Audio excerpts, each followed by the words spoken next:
বাংলাদেশের ৩০০ আসনের মধ্যে কোন আসনে ভোটার বেশি? নাম্বার ৫, ময়মনসিংহ ৪। ময়মনসিংহ সদর উপজেলা এবং ময়মনসিংহ সিটি কর্পোরেশন নিয়ে গঠিত ময়মনসিংহ ৪। এই আসনে মোট ভোটার সংখ্যা ৫,৫৬,৯৯৬ জন। নাম্বার ৪, নারায়ণগঞ্জ ৪। নারায়ণগঞ্জ ৪ আসনটি গঠিত নারায়ণগঞ্জ জেলার ফতুল্লা এবং সিদ্ধিরগঞ্জ থানা নিয়ে। এই আসনটিতে ভোটারের সংখ্যা প্রায় ৬,৫১,১২৩ জন। সাবেক সংসদ সদস্য শামীম ওসমানের নির্বাচনী আসন এটি।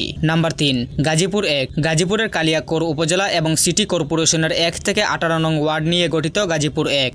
এই আসনে মোট ভোটার সংখ্যা ৬,৬৪,৫৫৪ জন। নাম্বার ২, গাজীপুর ২। সিটি কর্পোরেশনের ৩৬টি ওয়ার্ড এবং গাজীপুর কন্টেনমেন্ট এলাকা নিয়ে গঠিত গাজীপুর ২, যেখানে মোট ভোটারের সংখ্যা প্রায় ৭,৪৫,৮৪১ জন। নাম্বার ১, ঢাকা ১৯।